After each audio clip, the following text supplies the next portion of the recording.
My dear student, goal physics ক্লাসরুমে আমি AG sir আজ আলোচনা করব 2019 সালের পরীক্ষাতে এসেছিল এমন কিছু এমসিকিউ নিয়ে, যে এমসিকিউগুলোর সমাধান দেখলে অনেক নতুন এমসিকিউ সমাধান করতে পারবে সহজেই।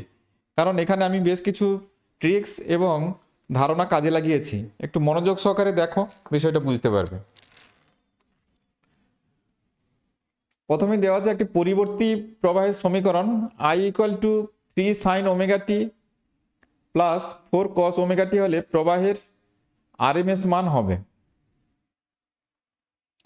এটা। তাহলে এখানে এটাতে I = দেওয়া আছে 3 sin omega t plus 4 cos omega টি, আরএমএস মান বের করতে হবে। আগে আমরা শীর্ষ মানটা বের করে নিই। তাহলে এরকম কোনো সমীকরণ দেওয়া থাকলে সহজেই মনে রাখবে এখানে সাইন কোস কি আছে ওগুলোর দিকে বেশি দেখার দরকার নেই, কোএফিসিয়েন্টগুলোকে ভালো করে দেখতে হবে।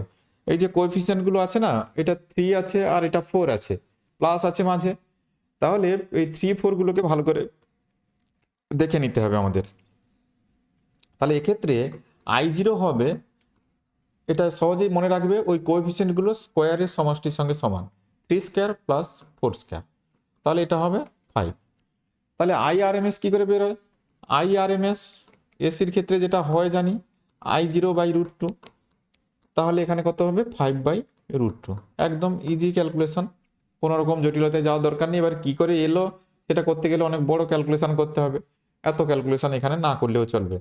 তাহলে আমাদের সহজে ওই কোএফিসিয়েন্টগুলো দেখে নিতে হবে, কোএফিসিয়েন্টগুলোর ওই রুট করে, স্কোয়ারের রুট করলে ওই সাম করছি আমি, এখানে দেখতে পেয়েছ এটা স্কোয়ার করেছি আর সাম করেছি, তার রুট নিয়েছি, ওটাই হচ্ছে 5 বেরিয়েছে। আর IRMS সমান I0/√2 করে দিয়েছি, এটাই উত্তর। অর্থাৎ এক্ষেত্রে কোনটা হবে? এই ডির উত্তরটি সঠিক হবে।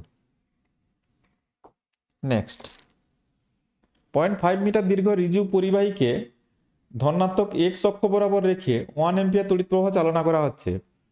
পরিবাহীকে B = এত টেসলা চৌম্বক ক্ষেত্রের মধ্যে রাখা হলে পরিবাহীর উপর যে বল প্রযুক্ত হয় তার মান ও দিক যথাক্রমে। তাহলে এখানে তড়িৎবাহী তার চৌম্বক ক্ষেত্রে রাখলে ওই তারের উপরে একটা বল আসে, সেই বলের মান নির্ণয় এবং অভিমুখ নির্ণয়ের জন্য যে সূত্রটা আছে সেটা হচ্ছে F = I × L × B, এইটা। তাহলে এখানে L সমান কত আছে? L সমান, এটা হচ্ছে 0.5 মিটার দীর্ঘ রিজু পরিবাহীতে ধনাত্মক এক্স অক্ষ বরাবর রেখে 1 অ্যাম্পিয়ার তড়িৎ প্রবাহ চালনা করা হচ্ছে। তাহলে এত I 1 অ্যাম্পিয়ার তড়িৎ প্রবাহ চালনা করা হচ্ছে। আইর ভ্যালুটা এখানে I সমান এত, এটা হচ্ছে এত মিটার, 0.5 মিটার, আর এটা হচ্ছে আইর ভ্যালুটা হচ্ছে 1 অ্যাম্পিয়ার। আর বির ভ্যালু দেওয়া আছে B সমান 2I + 4J, এত টেসলা। এখন বের করতে হবে এফ এর ভ্যালুটা। তাহলে L × Bটা বের করে নিই। L × B, L × B IJK, আর L এর ভ্যালুটা এটা আগে আসবে 0.500, আর এটা হচ্ছে I আর J আছে, I আর J আছে মানে 2 আর 4, এটা 0। এটাকে সমাধান করে নিলে কত আসবে?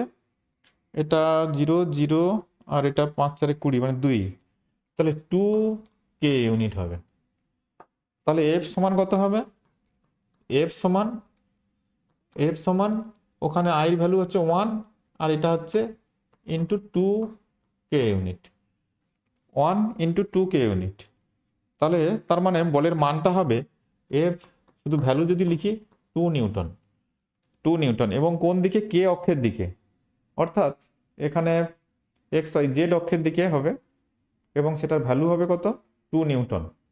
2 নিউটন Z অক্ষের দিকে, ধনাত্মক দিকে। এই যে এইটা, এর অপশানটি এখানে সঠিক আছে, এইটা। কারণ K অক্ষ এখানে পজিটিভ সাইন আছে এবং K অক্ষ আছে, তার মানে ওটা Z অক্ষের দিকে হবে। K ইউনিট মানে Z অক্ষের দিকে, আর বলের মানটা হচ্ছে 2 নিউটন। নেক্সট, পৃথিবীর যে স্থানে নতিকোণের মান 90 ডিগ্রি নর্থ হবে তা হলো। তাহলে যে কোনো স্থানে অনুভূমিক দিকের সঙ্গে চুম্বক শলাকা এইভাবে ঝুলে থাকে, এইভাবে থাকে। এটাকে আমরা নতিকোণ বলে থাকি থিটা। এটা যদি চুম্বকের উত্তর মেরুতে যায় তাহলে এইটা নর্থ পোল, এটা একদম সোজা নিচের দিকে ঘুরে যাবে। এটা হবে তখন এরকম, ছবিটা হবে এরকম নিচের দিকে সোজা ঘুরে যাবে, এটা উপর দিকে হয়ে যাবে, অর্থাৎ সেখানে 90 ডিগ্রি দেখাবে। অর্থাৎ এখানে উত্তর হবে বিটা, তাহলে চুম্বক উত্তর মেরুতে, চুম্বক উত্তর মেরুতে বি, চুম্বক উত্তর মেরুতে। নেক্সট, কোনো সুষম চৌম্বক ক্ষেত্রের মধ্যে সম ভরবেগ বিশিষ্ট একটি আলফা কণা ও একটি প্রোটন কণা প্রবেশ করলে উভয় বৃত্তাকার পথে বেঁকে গেল, ওই ক্ষেত্রে তাদের বৃত্তাকার পথের ব্যাসার্ধের অনুপাত কি হবে? সুষম চৌম্বক ক্ষেত্রে সম ভরবেগ, ভরবেগ সমান বলেছে, তার মানে আলফা কণার ভরবেগ এম আলফা ভি আলফা, প্রোটনের ভরবেগ এম পি ভিপি, এই দুটো সমান আছে। আর আলফা কণা একটি প্রোটন কণা প্রবেশ করলে উভয়ই বৃত্তাকার পথে বেঁকে যাচ্ছে। আবার বৃত্তপথের ব্যাসার্ধ যদি আলফা কণার আর আলফা হয়, এটা হবে m alpha v alpha by q alpha, আর একটি চৌম্বক ক্ষেত্র বি চৌম্বক ক্ষেত্রে প্রবেশ করেছে আমি ধরে নিচ্ছি। আর প্রোটনের ক্ষেত্রে এটা হবে mp vp divided by qp into B, qp into B. তাহলে এদের অনুপাত r alpha by rp, r alpha by rp, এটা করলে হবে m alpha v alpha by mp vp, এটা into qp into B by q alpha into B, B কেটে গেল। আর এটার এটা সমান বলা আছে, দুটোর ভরবেগ সমান। এই যে 1 নম্বর কন্ডিশন আমি যদি এটা বলে দিই, 1 নম্বর কন্ডিশন অনুযায়ী, তাহলে এটা যেহেতু সমান এটা কেটে যাবে, তাহলে এটা কত আসবে q p by q alpha, q p by q alpha. তাহলে প্রোটনের আধান আর আলফা কণার আধানের অনুপাত, এটা তাহলে 1:2। তাহলে যেহেতু আধানের অনুপাত 1:2, তাই এদের ব্যাসার্ধের অনুপাত, এটা প্রোটনের আধান, এটা আলফা কণার আধান আমি বসিয়ে দিয়েছি, তাহলে এটা আর আলফা বাই আর পি সমান 1/2 হবে। অর্থাৎ এখানে সির উত্তরটি সঠিক আছে, এটা সিটটা। নেক্সট, একটি অর্ধবৃত্তাকার তলের কেন্দ্রবিন্দুতে প্লাস কিউ আধান রাখা হলে তল দ্বারা অতিক্রান্ত অর্ধবৃত্তাকার তল, আচ্ছা, তড়িৎ ফ্লাক্সের পরিমাণ হবে অর্ধবৃত্তাকার তল। আচ্ছা, এখানে অর্ধবৃত্তাকার তল বলতে বোঝানো হয়েছে যেটা তলটা এরকম দেখতে, এইরকম দেখতে, এইরকম তল। তার মানে এখানে আধানটি রাখা আছে, এখানে প্লাস কিউ আধান রাখা আছে, তাহলে ওই এদিকেও অর্ধেকটা তল ছিল, এটা উপরে অর্ধেকটা তল আর নিচের অর্ধেকটা তল এদিকে আছে। তাহলে ওই আধান থেকে নির্গত ফ্লাক্স উপর দিকেও যেতে পারে, নিচের দিকেও যেতে পারে। তাহলে নির্গত মোট ফ্লাক্স হচ্ছে কিউ বাই এপসিলন 0। তাহলে দুটো তলের মধ্য দিয়ে, এই তল আর ওই তলের মধ্য দিয়ে নির্গত হয় এত ফ্লাক্স, তাহলে একটা তলের মধ্য দিয়ে কত হবে? ফলে আধান রাখা হলে তল দ্বারা অতিক্রান্ত ফ্লাক্স একটি অর্ধবৃত্তাকার তলের, তাহলে অর্ধবৃত্তাকার তলের একটার মধ্য দিয়ে নির্গত ফ্লাক্স হবে এর অর্ধেক, তাহলে কত হবে? এখানে Q/2 এপসিলন 0, অর্থাৎ বিটা Q/2 এপসিলন 0। নেক্সট, একটি তারের দৈর্ঘ্য 1% বাড়ানো হলো কিন্তু আয়তন স্থির আছে, আয়তন স্থির।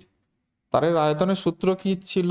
V equal to area into length.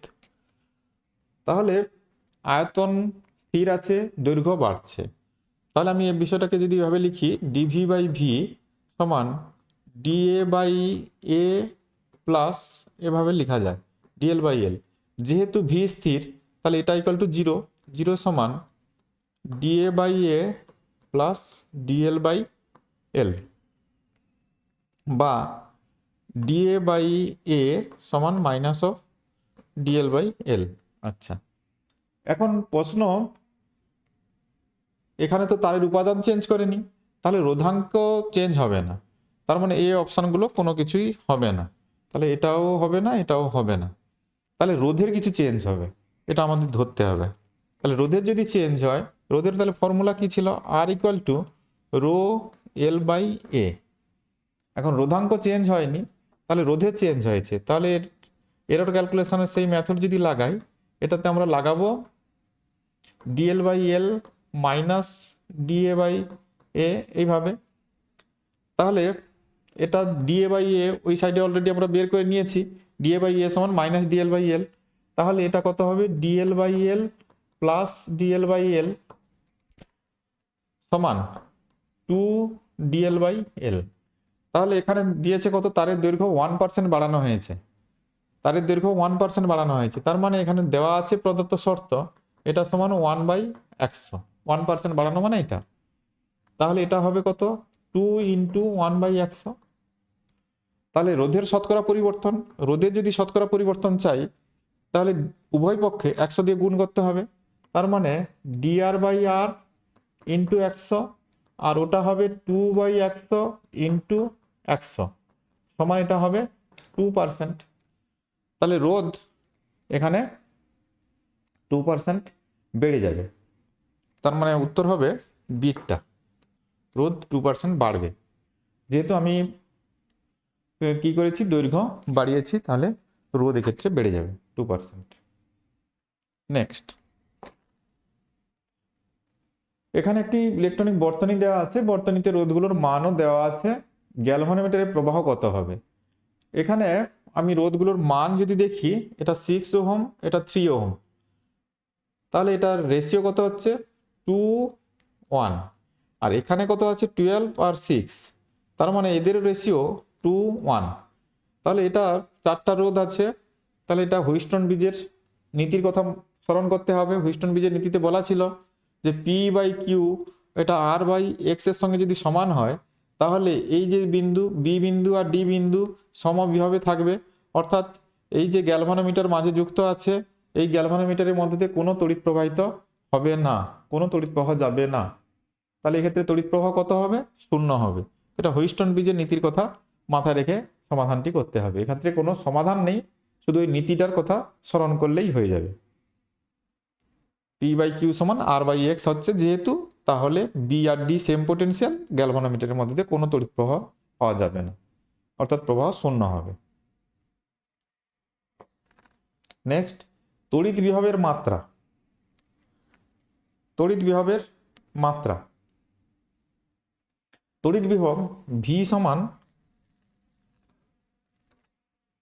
সমান হয় ডব্লিউ বাই কিউ।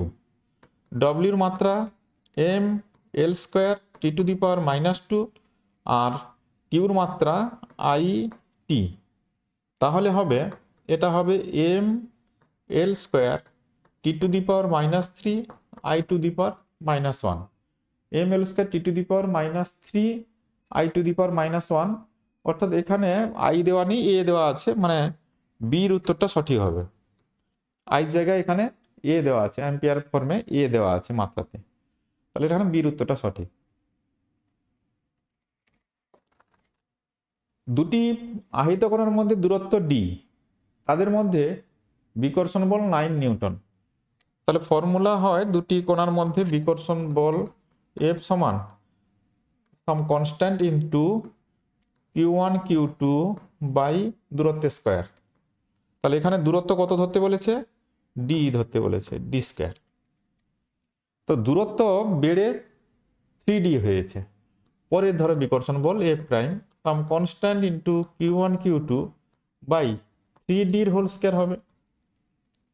তাহলে আমি যদি এটা রেশিও করে নিই, সমান এটা কত হবে?